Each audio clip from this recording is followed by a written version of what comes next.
For Monday, October 14th, 2019. We have several presentations this evening. Our first is Economic Impact Study of the Silverstein Ice Centers Arena. Mr. City Manager. Yes, good evening, Madam Mayor and members of the council. The city has been the proud owner of the Independence Event Center, now the Silverstein Ice Centers Arena, for the last 10 years. Been home to many sporting events, concerts, family events, and the like.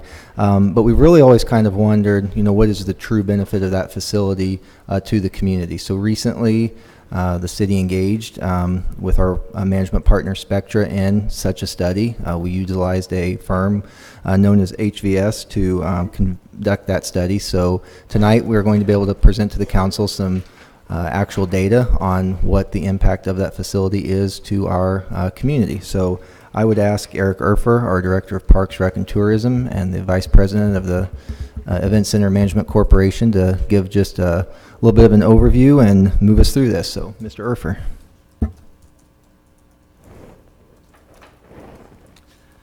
Thank you, Zach. Good evening, Mayor, members of the council. Yes, as Zach said, we are just past our 10-year year of operation over at the Silverstein Ice Centers Arena.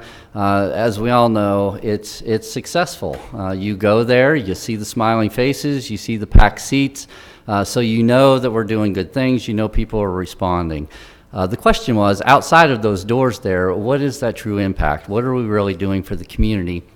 How many dollars are generated? How many jobs are generated as a result of having that arena under our umbrella? To answer that question, we employed HVS. They are a firm that specializes in large sporting venue and special entertainment type of venues for just this kind of work. So they were kind enough to engage with us and did quite a bit of research since March, and they have compiled that into a nice little report for us that I think has some really good news to be shared. So with that said, I'd like to turn that over to them, and they will come up and present those findings.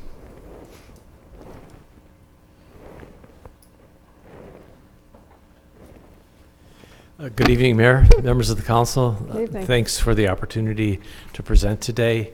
My name is Tom Hazinski, and I'm the Managing Director and President of HVS Convention Sports and Entertainment, and I oversaw this project. And with me is Anthony Davis, who is a project manager on this. So we're both going to present to you tonight. As Eric said, we do specialize in this area of study. We do market and feasibilities for public assembly facilities, and a lot of our work involves impact analysis because it involves public investment, and the investment is done in many types of public venues, whether it's a convention center or an arena or a stadium, in order to do economic development. And so we try to help our clients measure what that economic development is, and so that's what we were called upon to do. We responded to an RFP, and we were really glad to be selected to do this work. And the idea was, let's get an objective third-party analysis. We don't have any ongoing vested interest in the project in any way, so to bring just really an objective study. So what I would like to do is tonight is walk you through our methodology, and then Anthony will take you through our the result from that methodology, and the overall conclusions that we reach. So first of all, I'd like to talk about economic impact and what it means and what methodology we use to study it. So think of it like an import-export model. So we're trying to measure how much new income or new economic activity is created in Independence because of the arena. So how much doesn't leave? What is the net new impact of just all the activities? And we're trying to measure that in dollar amounts of actual income. Now, there are a lot of other effects that the arena has. Eric mentioned the smile on people's faces and the enjoyment they have and the excitement in the community that it creates. That's something we can't really quantify, although we know that's an important impact. We're really trying to quantify the dollars and cents. So what I have up here is a diagram of how we go about doing that. And the first thing is to say, if we're going to import income, we need people spending, right, in one form or another. So the question is, how many new people come into Independence? And so we did a lot of zip code analysis and so on to find out, well, who's coming from outside? Because if a community member spends their money in the community, it's not new income. It's a respending of income, right? Mm-hmm. It's not leaving the economy, but it's not new to the economy. So we try to measure what is new to the economy. Also, that money could be spent at competing venues, right? So there could be, if the arena didn't exist, there could be some spending on entertainment within Independence that would occur anyway. But what we found is the arena is really unique, a unique venue, and there's not much of that. So and it draws from the larger metro area. So that net new demand that it generates in terms of attendance, people coming to the arena, buying tickets and spending money otherwise in the city is mostly all new for the arena, which is not true of a lot of arenas, right? It's because you're kind of uniquely positioned in this metro area and you draw from the whole metro area. So we break down that demand into overnight visitors and day trip visitors, which is the bulk of what it is. And then there's also spending that occurs within the arena. The teams spend, concert promoters spend, advertisers spend, exhibitors spend. So we have those different kinds of spending, and we attach spending parameters to them. So, well, what does an attendee spend per day on food, on beverage, on lodging if they're overnight, and on transportation, and an array of other activities. So, and then we just start doing the arithmetic. We have this many new people, they're spending this much money, and that creates a gross impact, a gross new spending. But not all of that gross spending actually winds up in Independence. Let's say someone buys a retail product, like a t-shirt or whatever. It's only the retail margin that stays in the city. The rest of the spending goes to the manufacturer that may be in China or wherever, right? So we count net direct spending. We don't just count every dollar that's thrown at it. We count, well, what actually lands here in Independence. And then we ask ourselves, well, what other spending does that cause? Let's say someone goes to a restaurant and the restaurant has to buy food and supplies. So to the extent they buy that from within Independence, that's what we call indirect spending, okay? And then finally, there's also new income that's respent. So the waiter or waitress at the restaurant has new income. If they spend it in the economy, that's indirect spending. So this spending can filter and ripple through the entire economy in very interesting and fortunately predictable ways, because we use a model, an input-output model it's called, that we bought data on the Independence economy and what spending occurs in each sector of the economy. There's over 400 to 500 different sectors in the local economy, and we buy data on how that money is spent. And so when you inject new spending, you can figure out what the indirect, the net direct, indirect, and inducers. So this is what that input-output model does. So, and also that model tells us how many jobs are needed to support that new spending. So it's not just jobs at the arena, it's jobs throughout the economy that are necessary to support that output, right? So we measure those jobs as well, and you'll be seeing those numbers. And then finally, the question is, what's the fiscal impact? How does it affect your budget? What new revenues is it generating? So we look at all the output that's generated by the arena, that net new output, and we ask, well, how is it taxed? And so we apply appropriate tax rates to that spending, mostly sales tax, and we calculate the fiscal impacts. So that's the process we go through. Any questions about that? So then I'm going to ask Anthony to keep going. The other slides are going to go a lot faster than this one, so don't worry. But he's going to take you through the results of that process. Very good, thank you. All right, Madam Mayor, council members, thank you for having us here.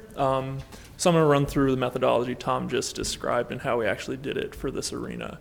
So the historic demand we got from Joe Kurtzman, staff of the arena. They provided us the number of events and the number of attendees, as well as the zip code of where those attendees originated from. So what you have is we looked at fiscal years 17, 18, and 19. You can see the events range from 86 to 103, and the number of attendees were between 290 and about 300,000. We then looked at the zip code data and analyzed how many of these people are coming from Independence, how many people are coming from outside of Independence in a day trip where you would go spend the night, or not spend the night in Independence and then drive back home after the event. And then we looked at the number of people that would drive longer and then have to spend the night.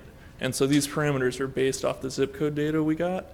And this is relatively high in terms of the day trip percentage we're seeing in Independence, because you draw from such a larger market in the Kansas City metro area. So that's pretty unique for this kind of facility. And so this is then the sources of economic impact. These are our attendees that you saw in the historic data, and multiplied by the parameters of new day trippers or new overnight visitors. So you see, of the 300,000 visitors, maybe a sixth stayed overnight, probably less, because those who do stay overnight might stay another night in Independence or in the area. And then you see the number of day trip days is much higher, because the overwhelming majority of attendees will drive to the event and then drive home. We then apply our parameters for per attendee spending. This is based off a Longwoods International study that asked people how much they spent when they attended an event.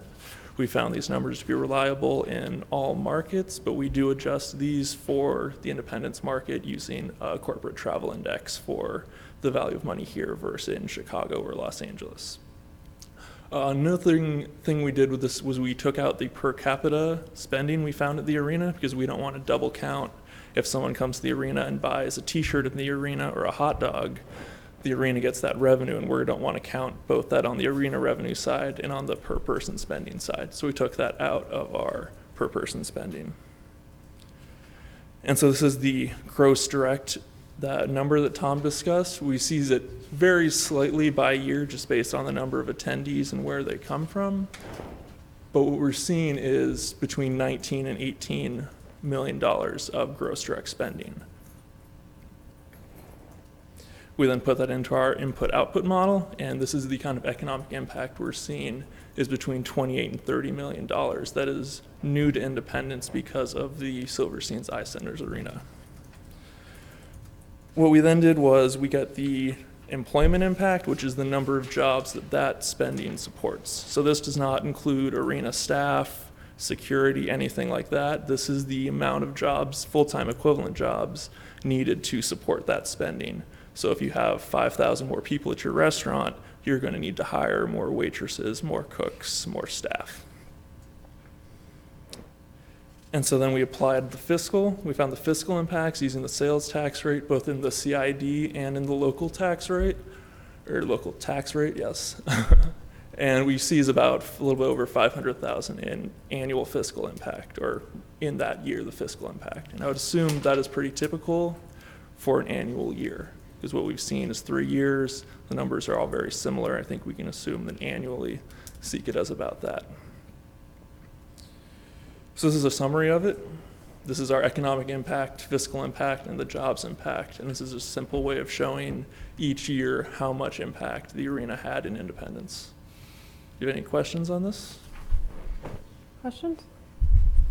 I just have one. I noticed assemblies is very popular, and I'm not sure what that term means. Religious assemblies or? Yes. Okay. Thank you. Yes, go ahead. Okay, so up a trend in 17, a downward trend in 18, and your consensus is based on what will play out in 19. No, this is the fiscal year that ended in June 30th, 19. Oh, okay. So, reason for the downtrend? Well, Eric may have some other thoughts, but we're okay with a downturn. We don't see it as a downturn because the attendeeship is relatively stable. So if you see events are going down, you may be attracting larger events that take more time to turn over and limits the number of events or weeks or days that the arena is actually bookable. But if that's made up for by attracting more people, like you see in 19, that is okay, we think, and not a downward trend to be concerned about. There was one specific thing, is that the church events that are in assemblies, they're every other year. And so that 19 was an off year for those. But yeah, it's not just the number of events, it's the level of attendance that you're attracting. And that's been very consistent across the 3 years. Larry here? I don't know. I've seen these numbers, and I think the concerts, and we don't have the Phantoms anymore, I don't think. Is that true? Yes. Okay. But this is great. I mean, the adaptation since they've taken over has been everything that we could wish for, I think. You know, and I would add, there's some, what this doesn't cover, and what I think is important to keep in mind, are some of the intangible impacts that the arena has. It brands independence in a way. It gives it media attention. It gives it attention within the metro area. People come into Independence that otherwise would never come here. And so it creates other opportunities. It also is a matter of quality of life for your residents, and that they have this venue available to them for their entertainment. It's high quality entertainment and opportunities they might not otherwise have. And so I always caution when I give these numbers that it's not the complete picture, and that it's important to think about some of these intangible impacts that are really what is exciting about having an arena. Mm-hmm. Yeah, we've often talked about the thing that helps us being so homey, so close, and not such a big, also hurts us because we can't get the bigger, but we do fill a niche, and it's filled quite nicely, I think. Thank you. Okay. Thank you. Okay, thank you. I would like to point out, if I might, and thank you for that. Those numbers are fantastic. We knew it was doing good work. That just proves it out. But I would also like to bring some attention to our general manager from Spectre, who is here tonight.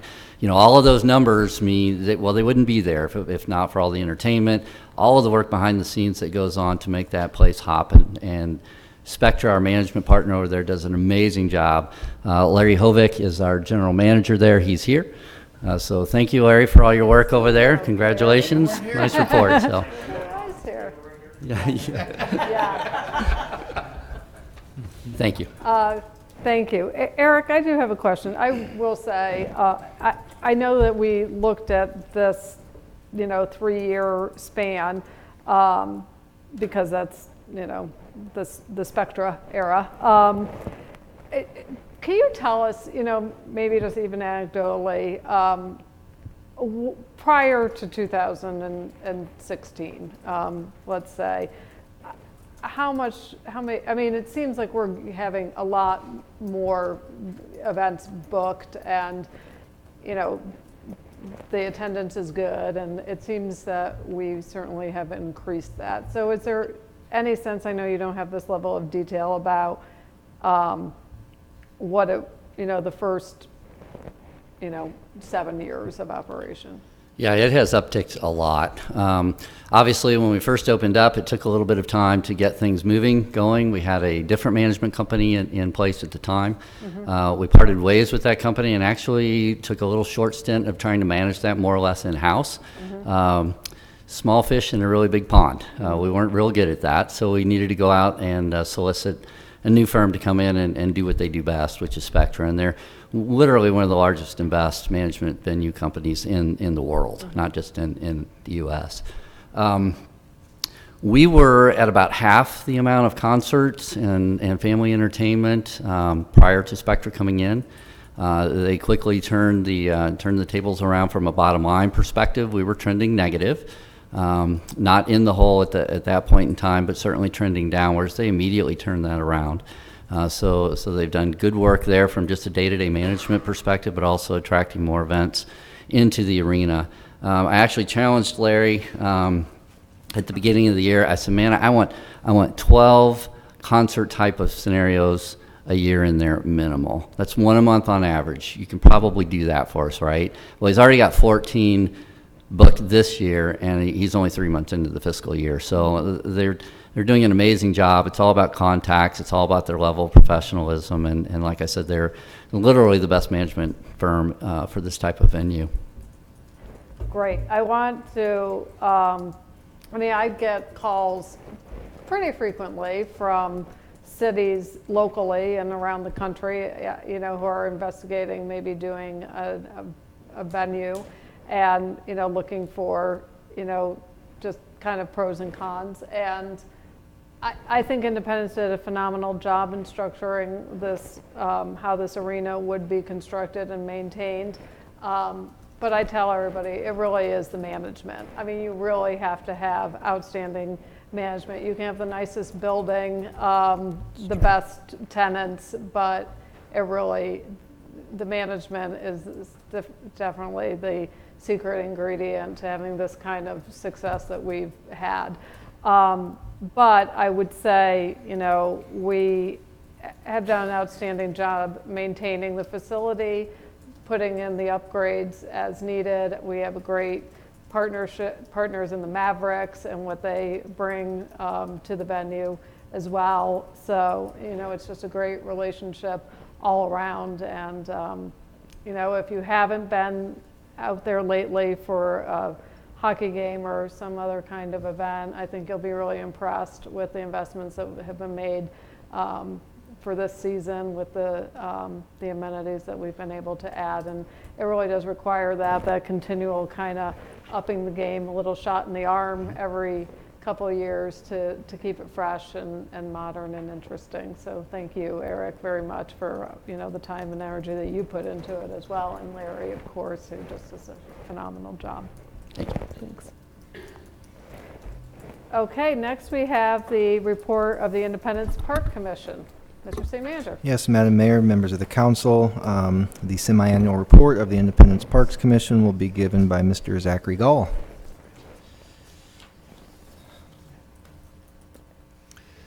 Good Hello. evening, Mayor Weir and council members. My name is Zachary Gall, member of the Independence Park Commission, which also serves as the official Parks and Recreation Sales Tax Oversight Committee. Since our last report to the City Council, the Independence Park Commission met on May 2nd and September 5th. At these meetings, the Park Commission reviewed quarterly financial reports, park operation updates, park capital project updates, and recreation program and event updates. It is my pleasure to present to you the committee's current report.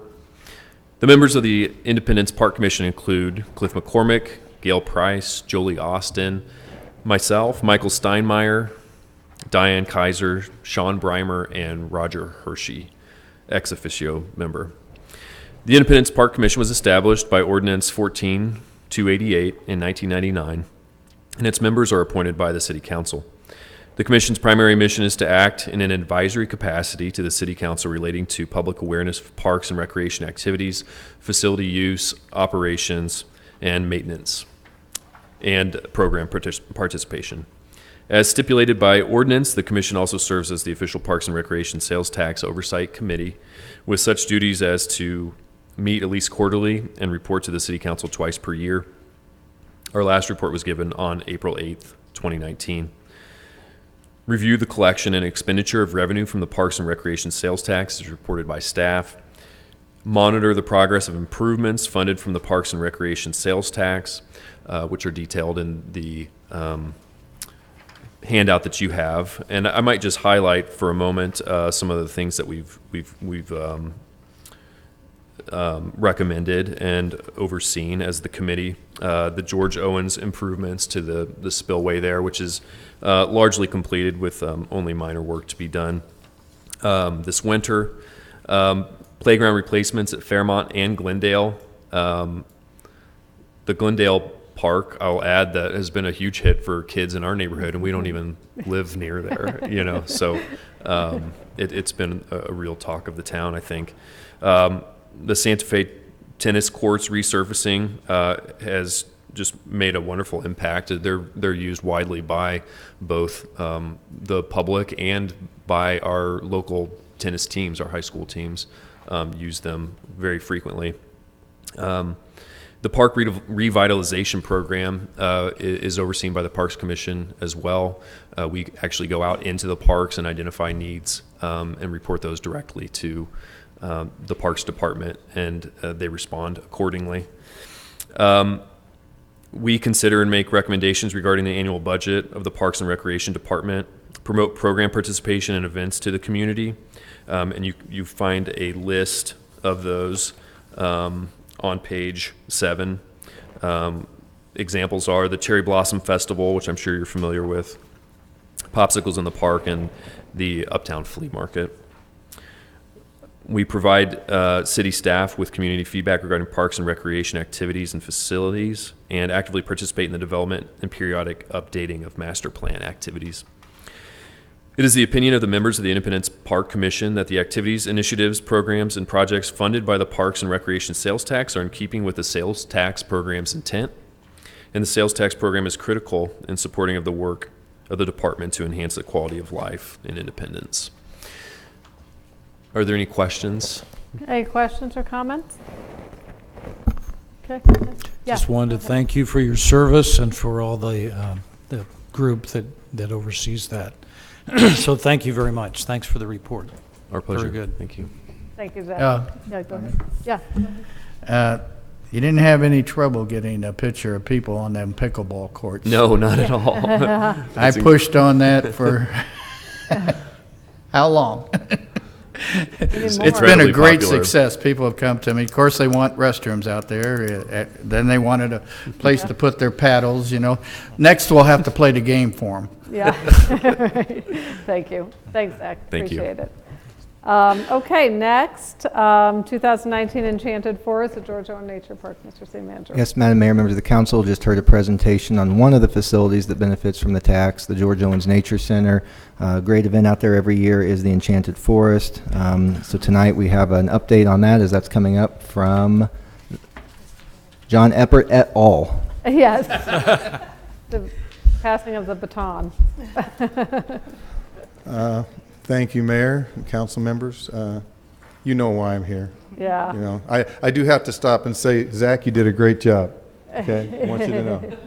So, On your way out. Go home and have dinner with your family. so it's a little surreal sitting and watching that, then doing this part of it when I used to do it all together. I guess the cat's out of the bag in terms of Enchanted Forest. And I guess I should make a couple introductions. This is my wife, Nancy, for those of you who may not know her. Hello. Hello, Nancy. She's not shy about mics.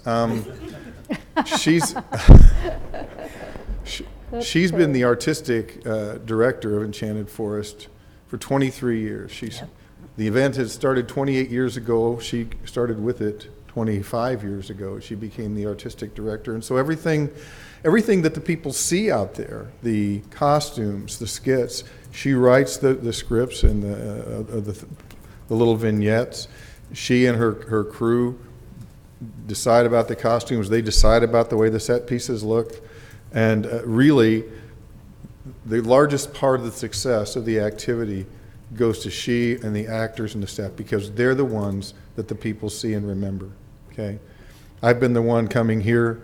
I don't know why. Guess I was here just to give the other report, and I hung on the back. You give out free tickets. That's what I give out remember. the free tickets. That's right. Over here. But I want to first of all introduce Jamie Boyle and his wife Joy. They're the ones that are going to be taking over for us. But You are brave. Oh, my goodness. But he built the dragon. yeah. Oh, yeah. It really is an event like this. When we took it over, Nancy, and I've been the operations director, if you will, for the thing for 17 years. The first year that I took it over, what we had was a few chairs at the scenes and maybe a backdrop, a flat or something like that. That was Enchanted Forest. And we had a few hundred people that went through and saw it, and they enjoyed it. And it was a worthwhile enterprise. And over time, we decided to try to make it different, to try to make it a little bit bigger, a little better, to give people a little bit more. And so the very first big thing, everybody remember the little dock on the lake out there at George Owens? We took some wood lattice and bought some green rope light and made the Emerald City on that dock. And we thought we were uptown. And people liked it and they commented about it. And so it started there, and from there we built this huge pirate ship that we designed ourselves. It was amazing to me that we actually made it work. And after a few years, we built the castle. And it's because of people like Jamie and Joy, and we have an entire staff of people that help us, and everybody's volunteers, but they're all committed. We become like a family. The same people are there year after year. Maybe one will drift away and another one will come. But that's the kind of event this is. It's the one that draws people with the altruism to give of themselves to the community. And as you know, 2 years ago we started doing Special Needs Night. This will be our third year doing that. That's become a huge success in that we let the special needs community come for free to go through the forest in a manner which is not threatening to them. They don't have to mix with the rushing crowd, if you will. And the people who are involved in that community who help those folks are overjoyed. Our attendance at that increases every year. What is it this year? About 350 this year. So, and I think all of this devolves upon the city or contributes to the city a wonderful legacy of the things that we do for families. And you all, we hope that you all understand that we know we couldn't do it without you. We could not do it without Eric and his staff. I mean, it just would be impossible. We couldn't do it without IP&L. Yes, I know. We couldn't do it without IP&L or Public Works and their equipment.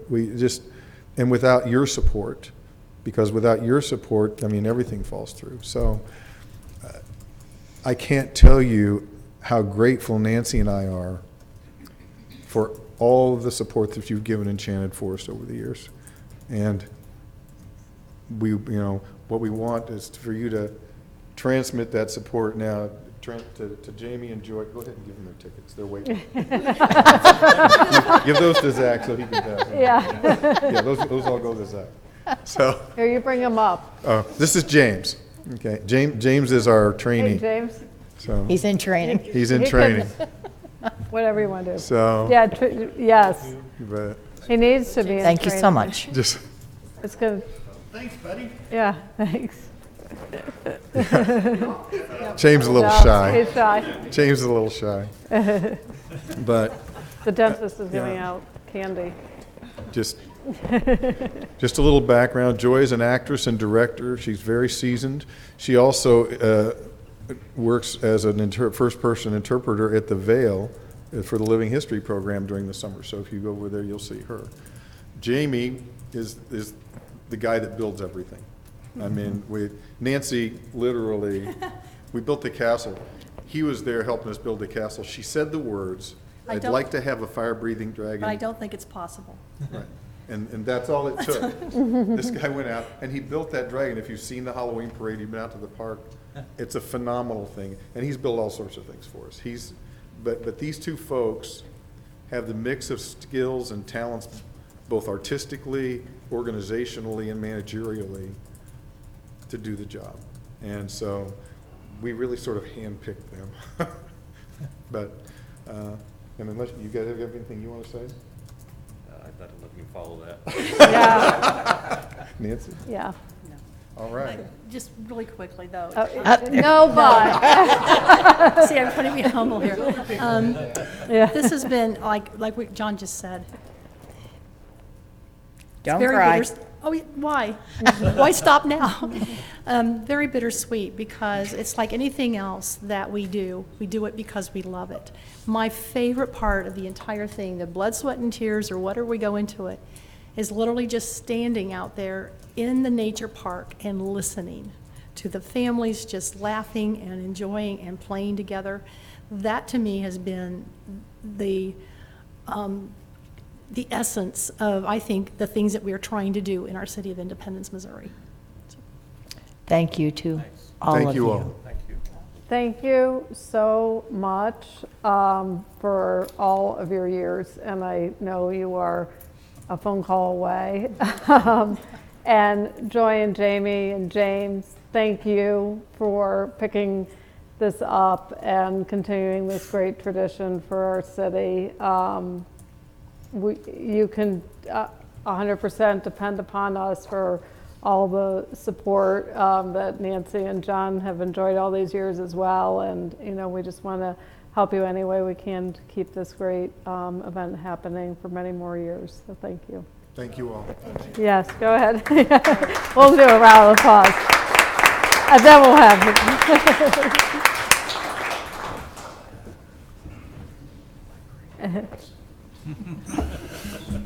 Yes. No. All right, done? Okay. Yeah. Thank you for all your service, all the years, and for letting everybody else do the work. Sincerely, I know you were there too.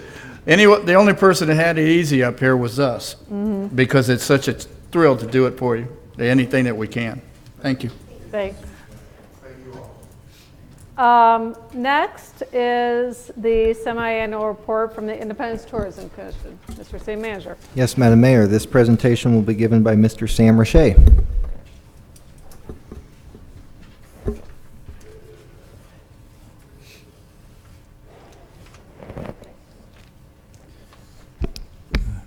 Good evening, Madam Mayor, council members. The Independence Tourism Advisory Board was established by ordinance in 1997. The board became a commission in the summer of 2016.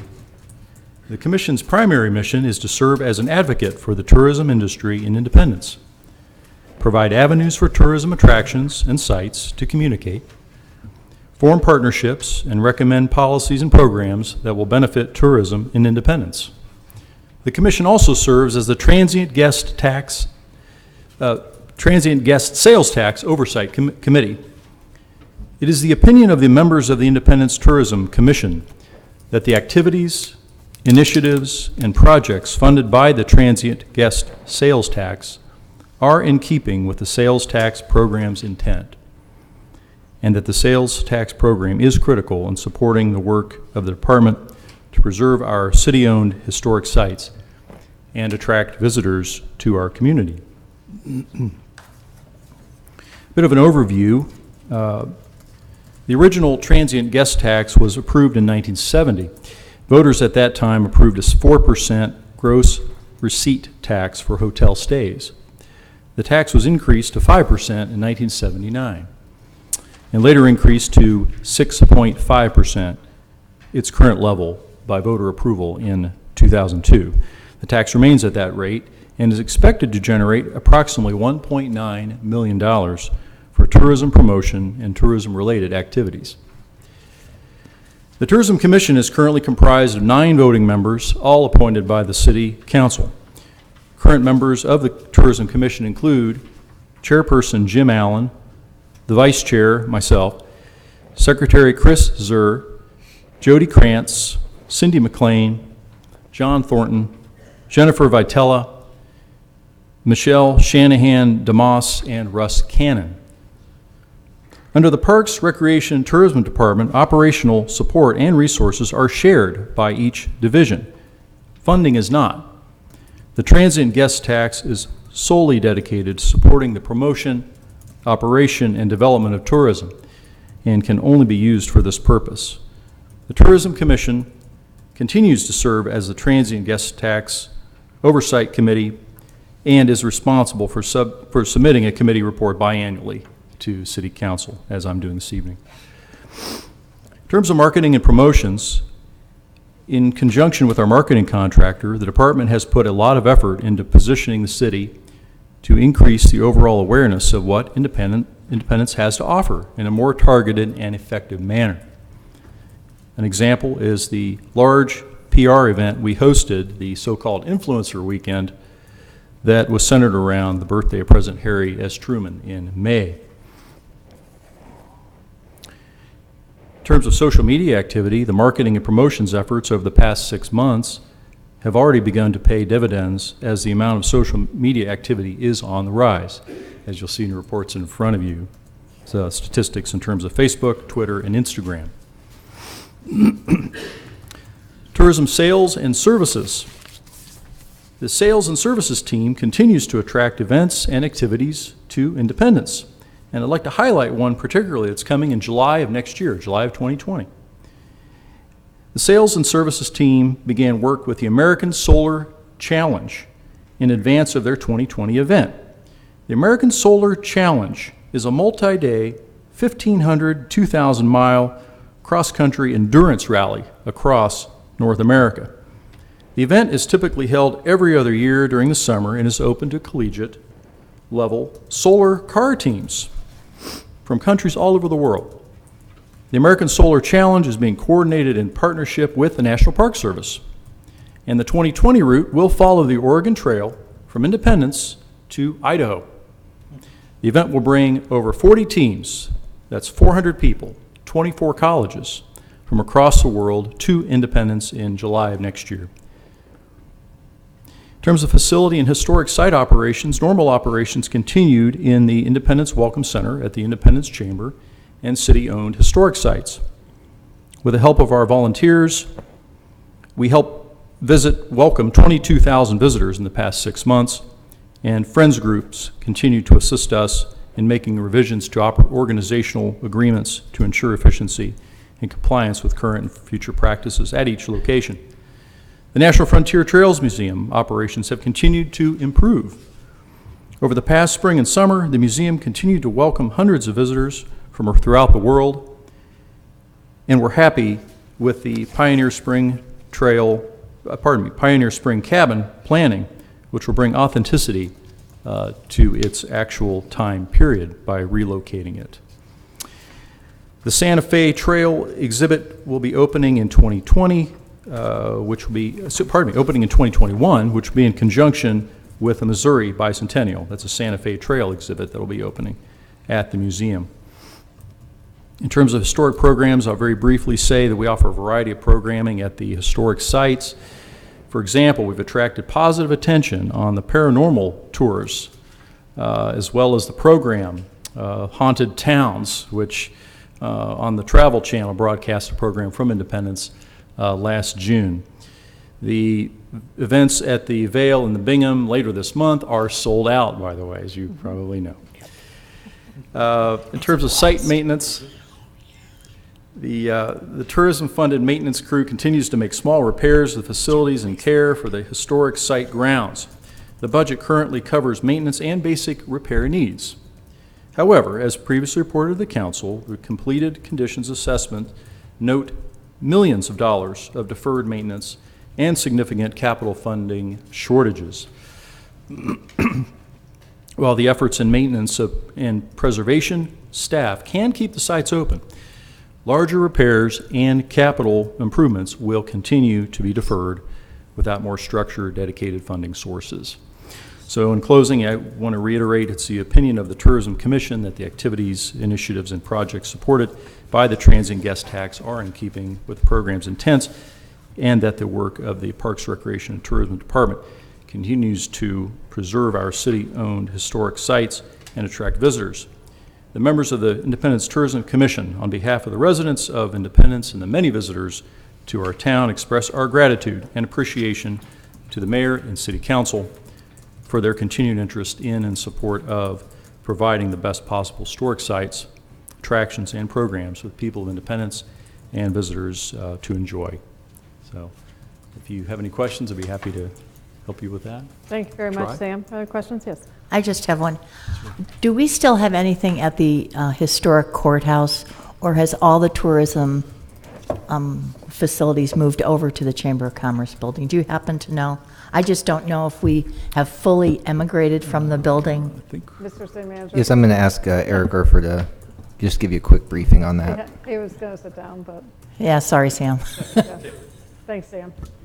Yes, we have fully migrated all of our office operations as well as the visitor center operations over to the Chamber of Commerce. Of course, the Jackson County Historic Society is still there operating, and they are still offering tours and things of that nature of the courthouse, so that function still remains. But our office operations and visitor center are now fully engaged at the Chamber of Commerce. Perfect. Thank you, Eric. I have a question, Mr. City Manager, and maybe you can direct this to Eric. We recently were able to negotiate with Airbnb to collect transient guest tax on our short-term rentals that are booked through Airbnb, which nearly all of them are. Correct? Correct. As one of their platforms. With the Truman Library a lot of things going on, but I think most notably the Truman Library under renovation, which we expect to attract an increase in visitorship, certainly initially, and we hope over long term for people who maybe locally and nationally, internationally to come see the Truman Library. The plans for a new visitor center for the Truman Historic Site, which includes the Truman Home.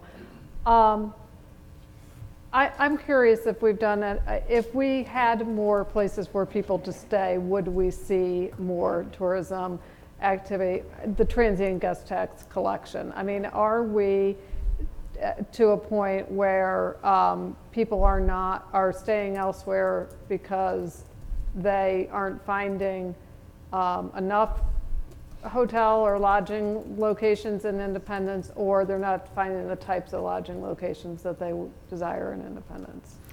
I can ask Eric to help me fill this in, but I think generally speaking, we're experiencing the same busy holiday weekends like Labor Day weekend that other communities are. But I don't know that we're overly saturated yet on hotel rooms. I'll let Eric speak to that a little. Yeah, our present, we get monthly reports on occupancy rates for all of our different hotel properties, and there is still room for folks to come in and stay. We are about maybe at a 69% occupancy rate throughout the course of the year, so there's still some room there. Interestingly enough, some of our tourism staff went to the Missouri Governor's Conference on Tourism. They just returned, and one of the things that we signed up for while we were there was the same type of report for those air properties. So the three main air properties are reporting on that as well, so we'll get some occupancy rates, we'll get the amount of folks that are coming in, and a little bit more demographic data actually from that report than we get from our typical STR reports on our hotel properties. So we'll know not just how many people are coming in, but actually where they're coming from as well. So that I think will be a really good tool. It is a very, very popular method by which people are booking their travel these days. So I think it's something that we need to be conscious of. We need to be proactive, as you all have with some of the ordinances that you've recently passed, to make sure that sales tax collection is being done. And we think in the future we're going to have to start looking at that as a market as well, and start directing some of our marketing dollars towards that particular segment of our traveling population. I know several years ago, but not that long ago, we conducted a feasibility study about a hotel on or near the Independence Square. We don't have a lot of lodging, or we don't have hotels, traditional hotels closest to our tourism attractions. At that time, the feasibility study was not significant enough for us to say we should pursue developing a hotel on the square. Correct me if I said anything that's not accurate. So far good. But would it be appropriate to revisit that idea and conduct a feasibility study? Yeah, we've had an opportunity to visit about this internally as staff, and we think with a lot of the reinvestment that's occurring, as you mentioned, Mayor, with the Truman Library, of course, the addition of the farmers market and the popularity that's generated and the uptick in activities and events, that there's enough conventional data there to indicate that it's worth us doing a more refined study and get specifics on if the timing might be right to explore that possibility. Okay, thank you. Anything else? Thank you. Okay, next is the report of the Stormwater Sales Tax Oversight Committee. Mr. City Manager. Yes, Madam Mayor, members of the council, this report will be given by Scott Smith. Hi, Scott. Good evening, Madam Mayor, council members. Before I start, there are a couple of comments I'd like to make about some of the prior presentations.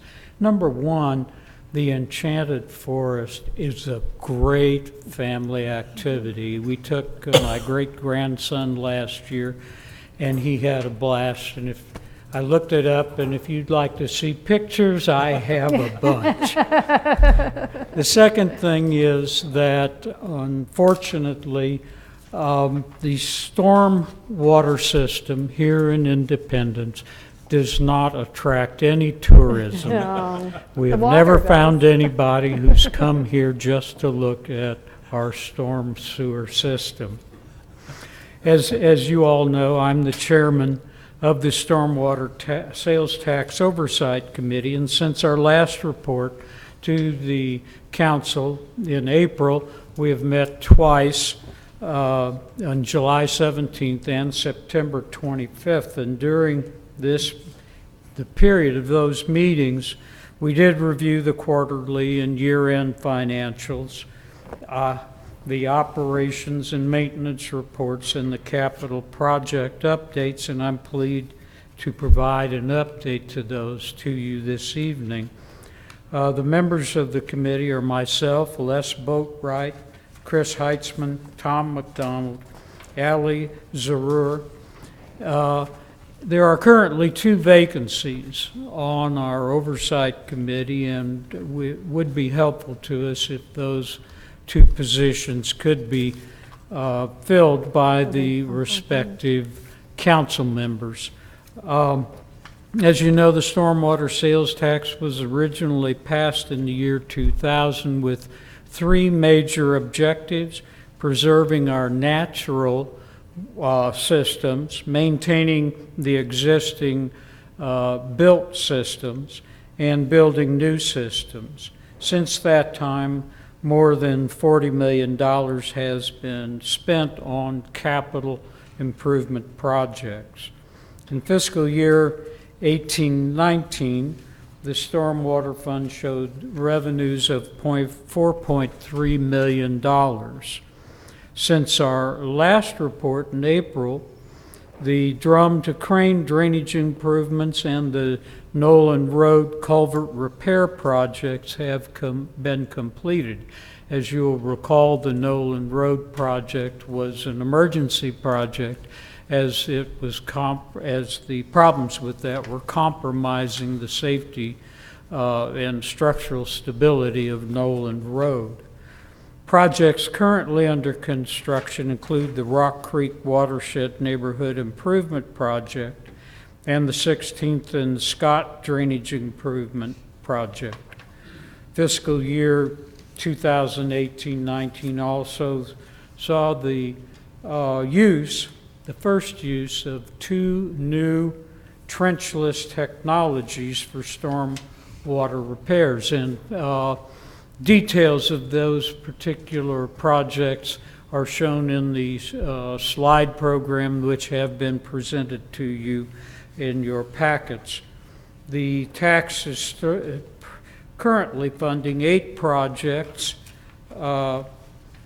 which are in the acquisition or construction phase, as well as 5 additional projects which are currently being designed. If you look at the allocation of funding for fiscal year 2018 and 19, you will note that about $250,000 of that was for permit compliance, and that left about $4 million, which was pumped into the local economy, if you exclude the material costs of structures that are prefabbed and have to be that are just manufactured outside of this area. But so we have, in fact, contributed to the local economy.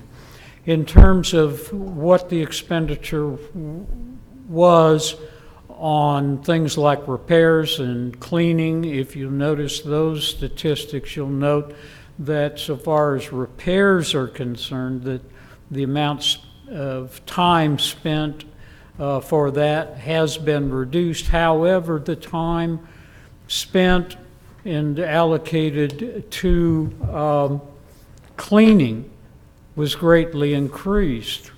And of course, any increase in cleaning the structures we have means that our structures are not being damaged and therefore don't need repairs. Also, in comparing the past fiscal year with this fiscal year, you'll note that that increase also is probably a result is that we have a full complement of staff.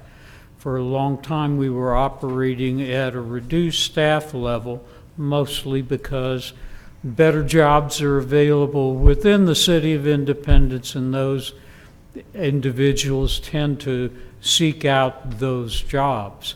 But we're at a full complement at the present time, and so consequently, we have been able to make more of those cleaning acts to keep our system going. In summary, the stormwater sales tax provides for management, operation, maintenance, construction, and pollution control for the city's stormwater system. It's the opinion of the members of the Stormwater Oversight Committee that the present activities, programs, and projects funded by the stormwater sales tax are in keeping with the sales tax is initial intent. We further believe that the appropriate use of the sales tax is vital to the continued completion of stormwater control projects. Thank you very much. Assuming there are no questions, I'll see you again in April. Thank you, Scott. Are there any questions? Yes. Okay. I don't want you to leave yet. What? I don't want you to leave yet. No, I did have a couple quick questions, and you may not know, but at least I'll ask. So the watersheds in Independence, I believe almost all of them flow eventually into the Little Blue. Is that right? And ultimately into the Missouri River? I believe that there are a couple of watersheds that are on the periphery that do not go That do into. not. But most of them in Independence But do. most, yes. Yeah, and we monitor those for the state. I think they have to be monitored, pollution control monitors those. Correct. Yeah. Correct. In So- fact, I looked out my back door and saw a couple people in mosquito netting with hats, and I asked, and no, they weren't looking for bees. They were monitoring the brush, the creek. Right. So the question has to do with, since our watersheds and our stormwater flows eventually, or at least most of it, into the Little Blue, we seem to have, at least from what I've seen, more rainfall the last few years, and we've had more flooding in some of our neighborhoods that are close to the Little Blue over the last few years. And I don't think that's our problem, at least I don't think it's the city's stormwater system that's causing that. It's handling the water. I think part of the problem is that the Little Blue has flooded.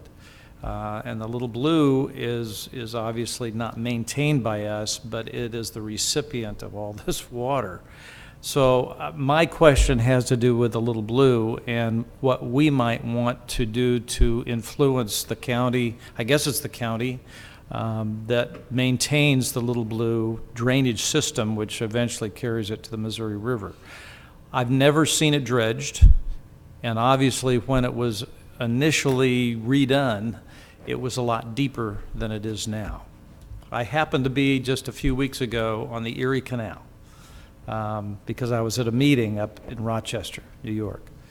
They dredge it every year. They dredge the entire canal every year. And I asked them how they did it. They explained it. But I don't think we've ever seen the Little Blue dredged. And as a result, it fills in with silt and mud and all sorts of debris and trees and everything else. But as that happens, the the channel gets shallower and shallower and is less able to accommodate these terrible rains. Don't you think it's appropriate that we maybe approach the county or at least suggest that they look at doing something like that in the future? That is probably what is influenced some of these neighborhoods that have been flooded. And I'm not necessarily asking you, Yeah. it's a rhetorical question, Scott, but your opinion's fine. But I think that maybe down the road, we need to approach the county and offer a suggestion that they look at maybe some federal funds, state funds, whatever it takes to clear out the Little Blue again. What you're suggesting, Councilman Robertson, is logical. And the city of Lee Summit, of course, part of our watershed extends into theirs so that we're getting water from them. Same is true of Sugar Creek. So I think county involvement in addressing problems of the Little Blue would be appropriate. How do we go about that? That I'm not sure. Yeah. Okay. Thank you. Thank you. Thank Any you. others? Thanks, Pat. Appreciate it. Okay, next is the report of the Street Improvement Oversight Committee. Mr. City Manager. Yes, and Madam Mayor, before I introduce this next one, I do want to point out, mostly for the benefit of the public, these reports that you're hearing tonight from each of these 5 sales tax committees do represent an executive summary in each of the council's packets, and then online on the city website is a more extensive report that details many of the projects that were funded and accomplished over the last 6 months. So for those that might be interested, those reports are on the city's website under the council meeting agenda portion. The report of the Street Improvement Oversight Committee tonight will be given by Mr. Wes Epperson. Thank you. Hello. Good evening to you, Mayor Weir, and the council members. My name is Wes Epperson. I'm representing the Street Improvement Oversight Committee. Our committee met on September the 26th of 2019 and reviewed the status of the program, and I'm happy to present the committee's report to you tonight. The members of the Oversight Committee are Aaron Boatwright, myself, Joshua Mayfield, Paul Newberry, Gloria Smith, Fran Wagner, and Tim Watkins. The Street Improvement Oversight Committee is appointed by the City Council as stipulated in the ordinance authorizing the Street Improvement Oversight Committee. The committee's purpose is to monitor the implementation of the plan, monitor the progress of the projects, and report to the council 2 times each year.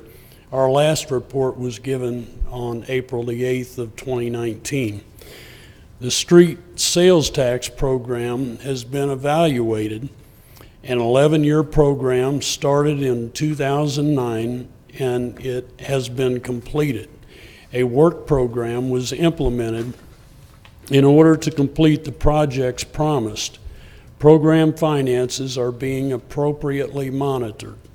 The street sales tax revenues generally match the amount of expenses. The projected revenue for 2018-19 was $8.55 million. The actual revenue for 2018-19 was $8.26 million. The projected revenue for 2019-20 is $8.45 million. The Oversight Committee has formed the following conclusions. The 2019 Fall Work Program is consistent with the street sales tax program that was promised, and the 11-year program has been completed.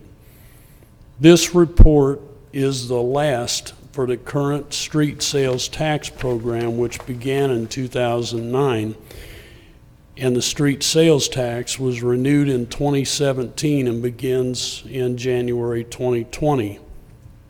And our future reports will reflect the status of this renewed tax program. So we thank you for the opportunity to report this information on behalf of our committee and citizens of the city. Thank you. Any questions? Any questions or comments? Thank you very much. Okay, thank you. Appreciate it. Lastly, this evening is the report of the Public Safety Sales Tax Oversight Committee. Mr. City Manager. Yes, Madam Mayor, this presentation will be given by Mr. Jared Fears. Good evening, Hello. Madam Mayor and council members. My name is Jared Fears. I'm representing the Public Safety Sales Tax Oversight Committee.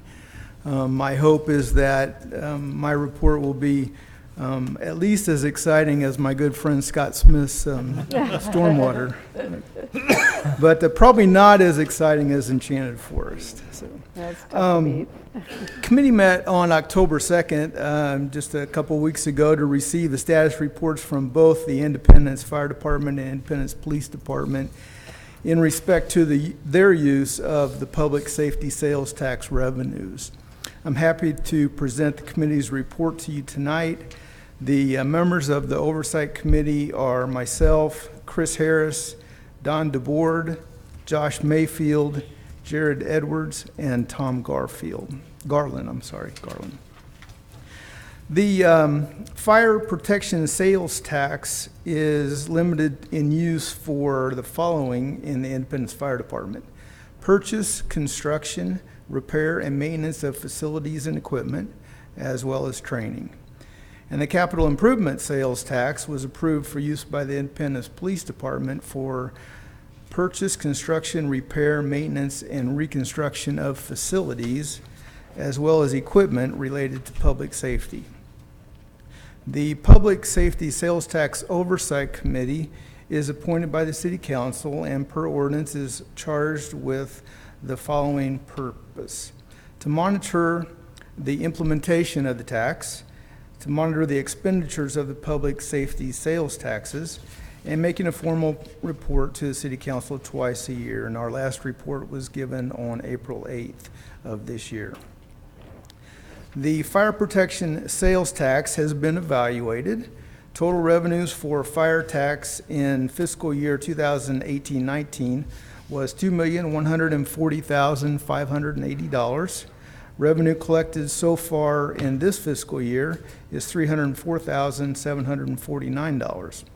Several notable projects have been completed in the past 6 months, such as approximately $600,000 for replacement of personal protective equipment, and currently close to completion over $200,000 for the removal and replacement of concrete driveways for 4 of our fire stations. The capital improvement sales tax has been evaluated, and the total revenue for the police capital sales tax in fiscal year 2018-19 was $2,210,139.